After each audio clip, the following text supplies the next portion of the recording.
우리가 살아가면서 살아갈 희망조차 끊어지는 아프고 힘든 일들을 만나곤 합니다.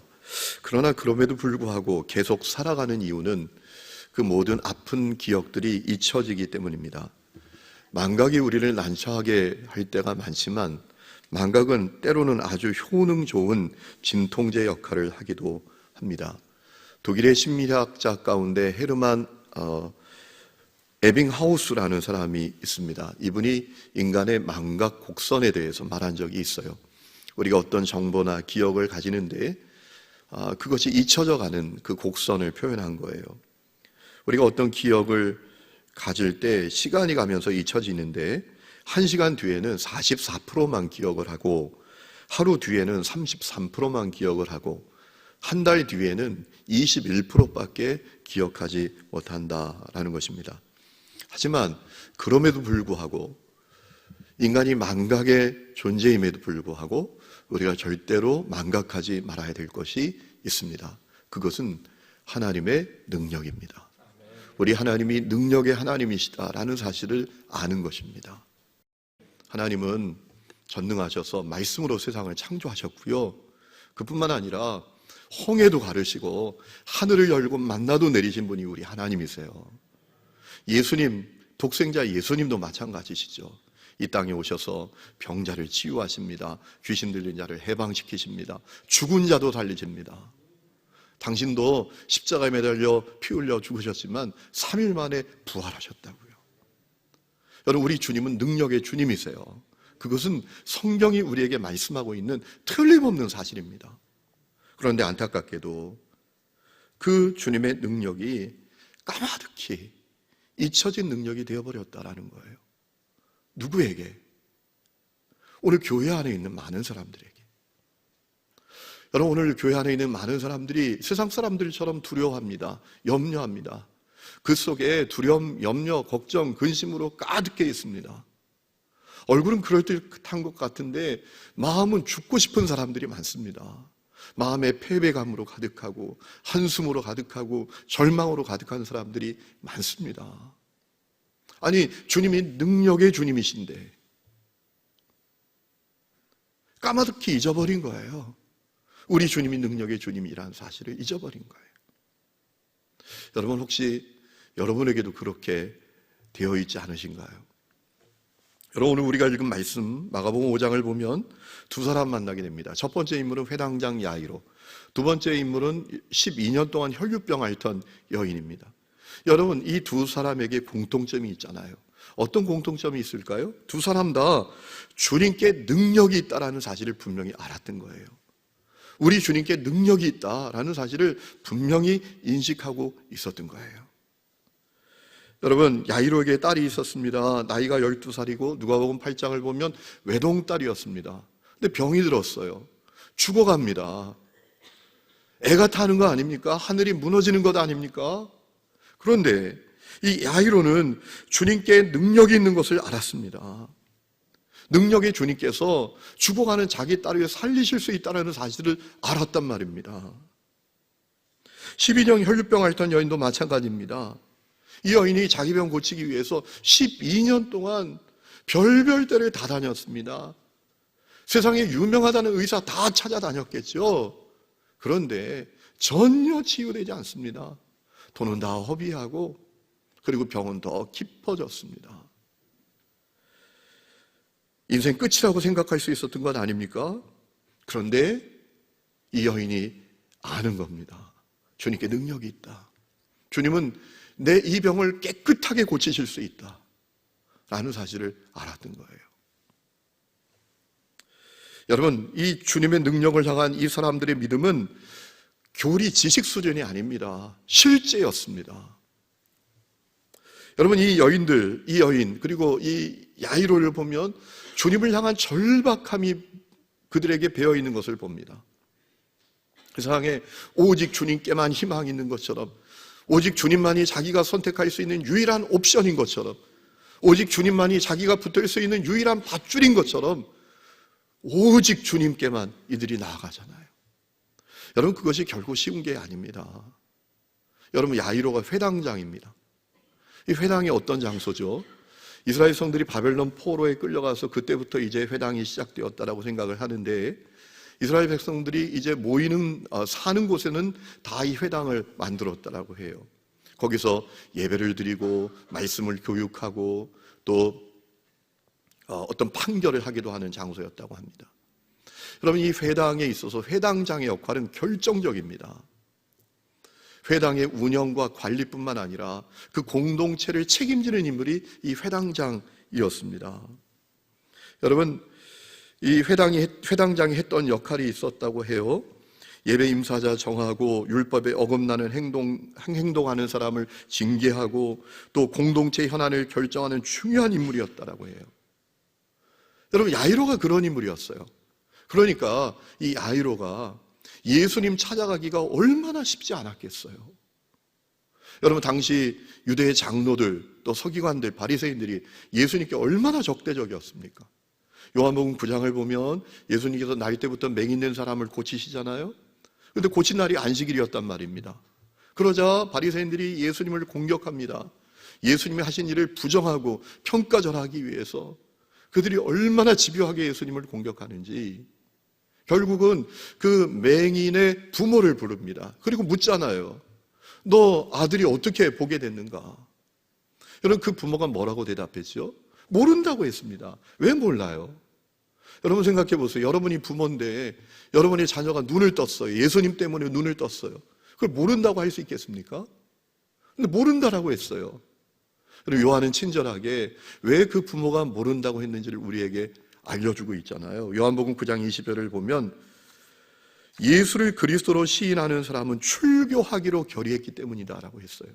출교당할까 봐 두려워서 예수님이 그렇게 하신 줄 모른다라고 대답했다라는 거예요.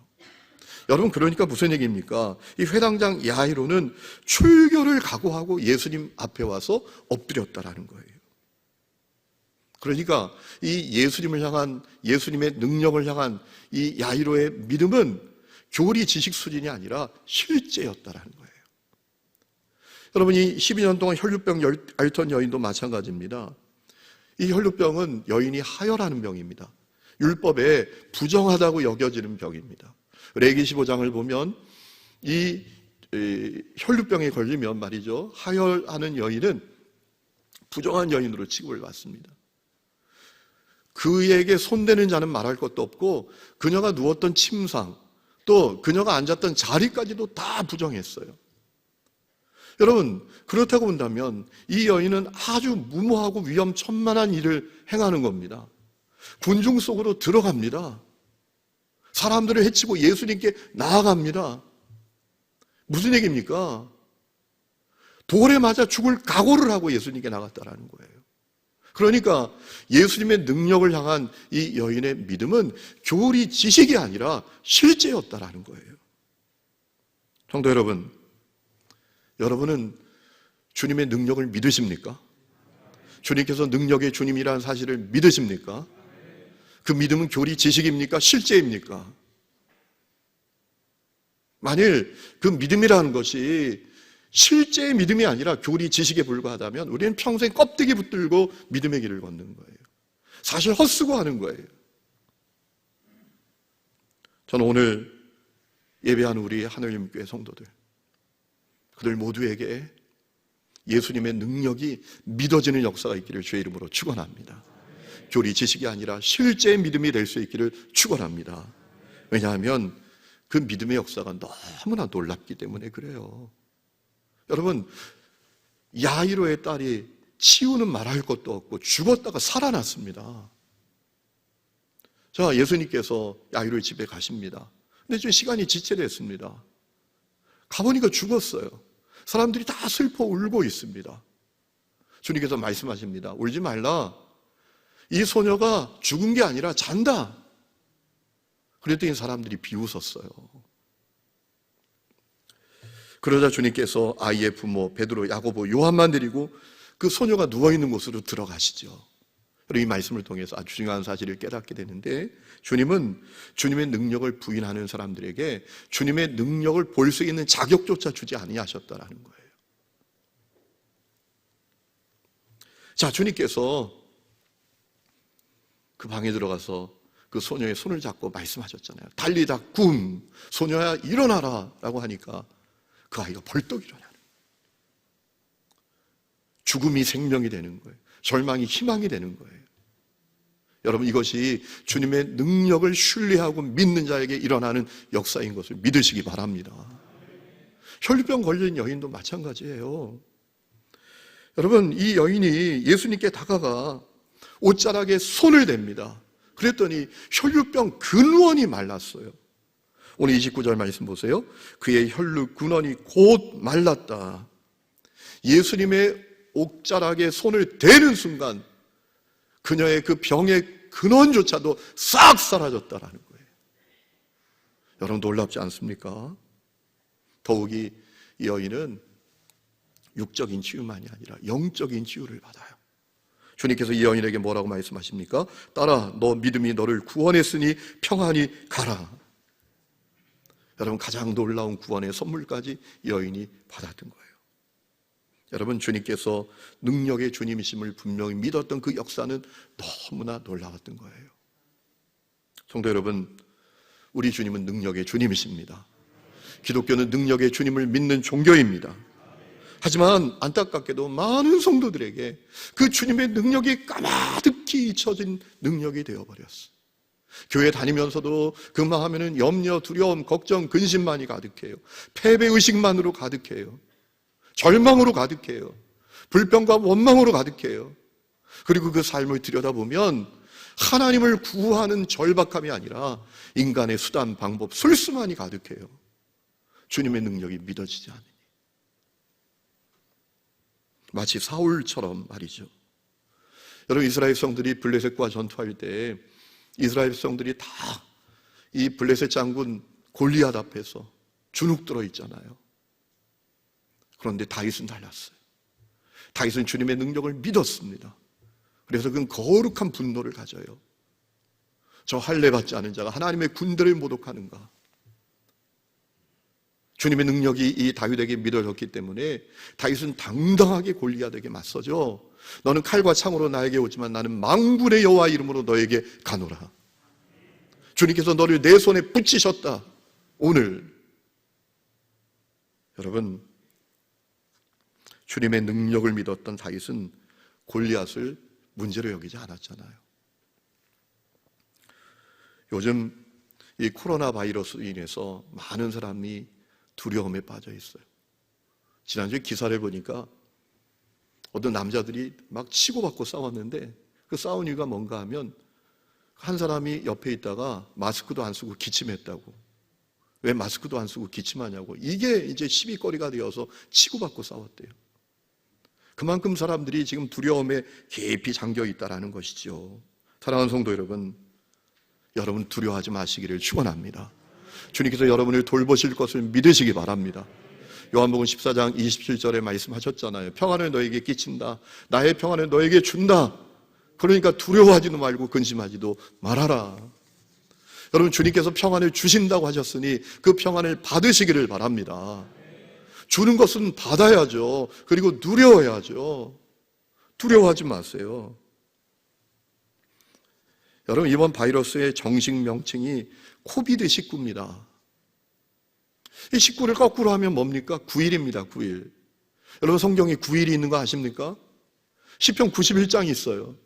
제가 그 생각이 퍼뜩 나가지고 시편 91장을 찾아봤더니 와, 시편 91장이 우리에게 용기를 주는 말씀이에요. 믿음을 주는 말씀이에요. 코로나와 싸워서 이길 수 있는 약속의 말씀이더라고요. 여러분, 한번 찾아보세요. 시편 91장. 여러분, 성경으로 한번 찾아보세요. 이게 너무 큰 것 같아요. 시편 91장 한번 찾아보시죠. 다 찾았으면 아멘. 교회에 우리 성경을 비치하는 것을 좀 치웠어요. 왜냐하면 감염 예방 차원에서. 여러분, 시편 91장 우리 같이 또박또박 한번 읽어보실까요? 시작. 지존자의 은밀한 곳에 거주하며 전등자의 그늘 아래에 사는 자여, 나는 여호와를 향하여 말하기를 그는 나의 피난처요 나의 요새요 내가 의뢰하는 하나님이라 하리니, 이는 그가 너를 새 사냥꾼의 올무에서와 심한 전염병에서 건지실 것임이로다. 그가 너를 그의 깃으로 덮으시리니 내가 그의 날개 아래에 피하리로다. 그의 진실함은 방패와 손방패가 되시나니 너는 밤에 찾아오는 공포와 낮에 날아드는 화살과 어두울 때 퍼지는 전염병과 밝을 때 닥쳐오는 재앙을 두려워하지 아니하리로다. 1000명이 내 왼쪽에서 10,000명이 내 오른쪽에서 엎드러지나 이 재앙이 내게 가까이 하지 못하리로다. 오직 너는 똑똑히 보리니 악인들의 보응을 내가 보리로다. 내가 말하기를 여호와는 나의 피난처시라 하고 지존자를 너의 거처로 삼았으므로 화가 내게 미치지 못하며 재앙이 내 장막에 가까이 하지 못하리니 그가 너를 위하여 그의 천사들을 명령하사 내 모든 길에서 너를 지키게 하심이라. 그들이 그들의 손으로 내가 사자와 독사를 밟으며 젊은 사자와 뱀을 발로 누리리로다. 하나님이 이르시되 그가 나를 사랑한즉 내가 그를 건지리라. 그가 내 이름을 안즉 내가 그를 높이리라. 그가 내게 간구하리니 내가 그에게 응답하리라. 그들이 환난 당할 때 내가 그와 함께하여 그를 건지고 영화롭게 하리라. 내가 그를 장수하게 함으로 그를 만족하게 하며 나의 구원을 그에게 보이리라 하시도다. 아멘. 여러분, 이 말씀을 붙드시기를 축원합니다. 이 말씀은 우리가 코로나와 싸워서 이길 수 있는 말씀이에요. 두려워하지 마세요. 여러분, 우리 주님은 능력의 주님이십니다. 주님이 능력이 없어서 지금 전염병이 창궐하는 게 아니에요. 우리가 알지 못하는 주님의 계획이 있습니다. 우리가 알지 못하는 주님의 일하심이 있는 거예요. 우리 그리스도인들은 이때에 두려워할 게 아니에요. 두려워하지 말고 오히려 우리가 하나님 앞에 바로 서는 기회가 되어야 됩니다. 여러분, 우리가 매일 손을 씻잖아요. 자주 손을 씻죠. 얼마나 손을 씻는지 몰라요. 그런데 여러분, 손만 씻지 말고 우리 그리스도인들은 죄를 씻어야 돼요. 교만을 씻어야 돼요. 우리 속에 있는 욕망들을 씻어내야 돼요. 우리가 매일 마스크를 씁니다. 마스크를 한시도 벗지 않아요. 마스크를 쓸 때마다 기도해야 돼요. 주여, 내 속에 악한 말 막아주세요. 내 속에서 나오는 불신의 말 막아주세요. 내 속의 말, 더러운 말, 거짓된 말 주여 막아주십시오. 기도해야 돼요. 우리가 전염 예방을 위해서 자가격리 하잖아요. 여러분, 우리가 정말 격리해야 될 것은 코로나 바이러스만이 아니라 세상, 죄로부터 우리가 우리 자신을 격리시켜야 돼요. 주님 바라봐야 돼요. 두려워할 것이 아니라 이때는 우리가 하나님 앞에 올곧게 세워져야 되는 시간이라는 거예요. 저는 그 은혜가 여러분 가운데 있기를 주의 이름으로 축원합니다. 자, 그렇다면 왜 그 주님의 능력이 우리에게 까마득히 잊혀지는 능력이 되는 걸까요? 그게 중요하잖아요. 여러분, 이 심리학자들에 의하면 사람이 어떤 사실이나 정보를 망각하는 3가지 이유가 있다고 해요. 첫 번째 이론은 쇠퇴 이론입니다. 시간이 가면서 자연스럽게 잊혀지는 거예요. 두 번째 이론은 복원 이론이라고 해요. 무슨 얘기인가 하면 어떤 정보의 기억이 우리 기억 저 깊은 곳에 있기는 있대요. 그런데 거기까지 우리가 가지 못하니까 잊어버렸다라고 생각을 한다라는 거죠. 세 번째는 간섭 이론이라고 합니다. 뭔가 하면 새로운 정보, 새로운 기억에 의해서 이미 우리에게 있던 기억과 정보가 다 사라진다라는 거예요. 저는 그 이론을 보면서 그런 생각이 드는 겁니다. 우리 그리스도인들이 주님의 능력을 까마득히 잊어버린 능력이 되어버리고 마는 이유가 뭘까? 간섭 이론 때문이구나. 여러분, 주님은 능력이 있으시다. 우리 주님은 능력의 주님이시다라는 이 기억이 계속 있어야 되는데 그 기억 말고 우리 속에 계속 들어오는 정보가 있어요. 기억이 있어요. 우리를 간섭하는 기억이 있어요. 그게 뭘까요? 왜곡된 세계관이에요. 여러분, 찰스 크래프트라는 사람이 있습니다. 이분이 미국 훌러신학대학의 교수였고 또 나이지리아에서 선교사로 사역했던 분인데 이분이 능력 그리스도교라는 제목의 책을 쓰셨습니다. 이분이 그 책에서 이런 얘기를 합니다. 사람들이 주님께서 능력의 주님이라는 사실을 망각하는 이유가 뭘까? 왜곡된 세계관 때문이라는 거예요. 이분이 그 책에서 이런 얘기를 합니다. 자기는 준비를 많이 했다고 생각했대요. 이분이 복음주의 교회에서 성장을 했고요. 휘튼 대학에서 인류학을 공부하고 애쉬랜드 신학대학원에서 신학을 공부하고 그리고 나이지리아에 간 거예요. 그런데 문제가 생깁니다. 가보니까 영적 전쟁이 얼마나 심각한지, 수많은 사람들이 저주에 묶여 있고 귀신 들려 있고 마음과 육신에 심각한 질병이 묶여 있고 우상 숭배에 그냥 절절히 묶여 있더라는 거예요. 그런데 문제는 그들 앞에서 자기가 그저 무기력하기만 하더라는 거예요. 그들에게 아무 도움을 줄 수도 없었다라는 거예요. 그들을 위해서 자기는 아무런 준비가 되어 있지 않은 사람 같더라는 거예요. 그러던 그가 치유 사역자로 알려진 존 윈버라는 목사님을 만나면서 그에게 새로운 눈이 열려요. 이 존 윈버 목사님이 이제 그 집회를 이분이 참여하면서 놀라운 사건들을 경험하게 돼요. 귀신이 떠나가고 병이 치유되고 저주에서 풀리고 막 시커멓던 사람의 얼굴이 기쁨으로 변하고 그런 놀라운 역사를 보게 되었던 것입니다. 그는 자신이 왜 그렇게 무기력했는지를 알게 되었다라고 했어요. 그것은 뭔가 조금 전에 말씀드렸던 왜곡된 세계관 때문이라는 거예요. 왜곡된 세계관이 자기를 지배하고 있더래요. 계몽주의, 합리주의, 인본주의, 물질주의에 영향을 받은 그 왜곡된 세계관이 자기를 꽉 사로잡고 있더라는 거예요. 더 쉽게 말하면 자기가 가진 지식, 경험, 이성, 이해를 넘어서는 것은 아무것도 인정하지 않고 믿지 않으려고 하는 그 왜곡된 세계관이 자기를 꽉 사로잡고 있더라는 거예요. 자기 속에 완악한 의지로 가득해 있더라는 거예요. 주님의 말씀이라도 자기의 지식으로, 이성으로 이해할 수 없으면 믿지 않으려고 하는 완고함. 여러분, 바리새인들이 그랬잖아요. 예수님이 내가 하나님의 아들이다, 하나님의 아들이다라고 하셔도 그들은 완고한 의지를 갖고 그것을 인정하지 않잖아요. 자기의 모습이 바로 그와 같더라라는 것이죠. 이 찰스 그래프트 목사가 얘기합니다. 오늘 교회 안에 많은 사람들이 자신과 같은데 속히 그 왜곡된 세계관으로부터 해방되어야 한다는 것입니다. 주님의 능력과 주님의 역사는 우리의 이성과 우리의 지식과 우리의 한계와 우리의 경험, 우리의 이해를 넘어서 있다는 사실을 알게 되어야 된다라는 겁니다. 여러분, 알버트 하버트라는 사람이 쓴 그 능력의 비밀이라는 책이 있습니다. 20세기의 사도로 알려진 스미스 위글스워스, 아주 놀라운 능력의 사역자인데 그분에 대한 정리를 기록한 책입니다. 그 책에서 이 알버트 하버트가 자기 어릴 때 있었던 사건에 대해서 이야기를 해요. 자기 어릴 때 폐렴에 걸렸대요.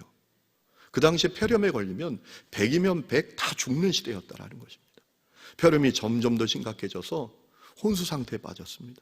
의사 선생님이 와서 하시는 얘기가 이 아이는 며칠 살지 못한다. 포기해라. 라고 했다라는 것이죠. 그런데 자기 어머니는 포기가 안 되더라는 것이죠. 마침 이웃 마을에 집회가 열렸는데 그 집회에 쫓아가서 그 집회 강사 목사님을 자기 집으로 모셔왔다는 거예요. 이 아이를 위해서 기도해달라고, 이 아이를 살려달라고. 놀라운 믿음 아닙니까? 그런데 이제 이 목사님이 잠깐 기도하신 다음에 하실 말씀이 있다라고 하더래요. 뭐라고 하시는가 하면 그 목사님 성함이 찰스 버클리라는 목사님이셨는데 하나님께서 오늘 이 가정에 놀라운 일을 행하실 것입니다. 그러면 이 가정은 무엇을 하겠습니까? 라고 묻더래요. 그때 가족들이 우리가 하나님을 진정으로 섬기겠습니다 라고 대답을 하게 됐대요. 사실 자기 아버지는 교회 다니는 분이고 교회에서 재정부 유사도 하고 교회 종도 치는 사람이었지만 교회를 떠나서는 지독한 노름꾼, 지독한 당구 광이었다라는 거예요. 하나님이 그런 걸 아셨던 것 같죠. 이 가정에 놀라운 일을 행하실 것인데 그러면 어떻게 할 거냐? 우리가 진정으로 하나님을 섬기겠다. 그렇게 다짐을 했다라는 것이죠. 그러자 목사님께서 하나님 앞에 한 약속은 반드시 지켜야 됩니다 라고 이제 확인한 다음에 자기를 위해서 기도해 주는데 놀라운 사실은요, 며칠 살지 못하고 죽는다는 아이가 깨끗하게 기도가 끝나는 순간 일어나게 되었다라는 것입니다. 할렐루야. 여러분, 하나님의 일하심, 하나님의 능력은 우리의 경험과 우리의 지식과 우리의 한계, 우리의 이성, 우리의 이해를 넘어서 있어요. 우리가 그것을 깨달아야 돼요. 왜곡된 세계관으로부터 우리가 해방되어야 한다는 말이에요. 여러분, 오늘 그 은혜가 여러분 가운데 있기를 주의 이름으로 축원합니다. 그리고 우리 자신의 정체성을 바로 알아야 돼요. 여러분, 우리는 누굽니까? 하나님의 사랑받는 자녀입니다. 권능 있는 주님의 백성입니다. 여러분, 기드온이 미디안 족속이 두려워서 포도주 틀에서 밀타작하고 있을 때 하나님의 천사가 찾아오잖아요. 뭘 합니까? 이렇게 말했어요. 큰 용사여, 하나님께서 너와 함께 하시도다. 여러분, 그 말씀이 오늘 여러분을 향한 말씀인 것을 믿으시기 바랍니다. 여러분, 하나님의 사랑받는 자녀입니다. 여러분, 하나님의 용사입니다. 여러분, 우리 자신의 정체성을 우리가 바로 알아야 돼요. 누가복음 9장에 보면 주님께서 12제자에게 모든 귀신을 제어하고 병을 고치는 능력과 권위를 주셨다. 가서 하나님의 나라를 전파하도록 하셨다라고 했습니다. 여러분, 그 부르심, 그 말씀은 오늘 우리에게도 동일한 말씀인 것을 믿으시기 바랍니다. 마태복음 28장에 주님께서 세상 끝날까지 우리와 함께 하신다고 하셨어요. 그러니 두려워하지 말아야 합니다. 오히려 두려워하는 사람들을 격려하고 병든 자를 위해서 기도하고 무너진 사람을 일으켜 세우고 축복하는 삶을 살아야 할 줄로 믿습니다. 그때 주님의 놀라운 일하심을 경험하게 될 것입니다. 오늘 그 은혜가 여러분 가운데 있기를 주의 이름으로 축원합니다.